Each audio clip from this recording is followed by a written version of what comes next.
Bandang 3:00 ng madaling araw, sinabi mo dito sa iyong isinalaysay na hindi ka pumasok sa bahay ng biktima. Ngunit, taliwas sa nakita sa CCTV, bandang 3:21 ng umaga, nakita ang iyong paglabas sa loob ng bahay ng biktima. So, ang tanong ko sa'yo, sino ang nagsisinungaling? Ang iyong isinalaysay o ang CCTV? Objection, Your Honor.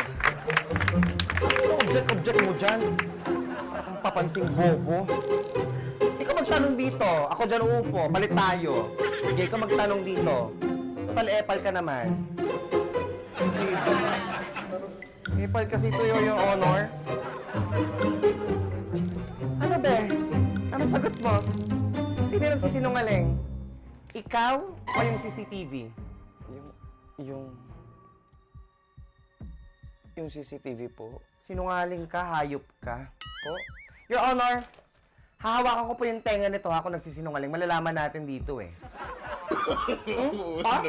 Your Honor, ang lamig ng tenga. Nagsisinungaling yan. Sinungaling ka? Palang mukha mo. Obvious na nga nagsisinungaling ka pa. Be, kita-kita sa CCTV yung mukha mo. Grabe ka, sa totoo lang. Kuwang-kuha mo yung pikon ko. Objection, Your Honor. Masyado niyang dinidinang akusado.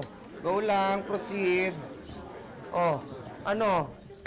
Proceed daw, sabi ni Your Honor. Eto be ha, didiretsahin na kita. Nice ka ng sagot. Medyo nababanas na ako sa'yo eh, tsaka sa attorney mo. Ha? Simple lang ang tanong. Ikaw ba ang pumatay sa biktima? Oo, hindi lang ang sagot mo. Oo, hindi lang yan. Sagot! Huwag kang umiyak. Huwag kang umiyak dyan.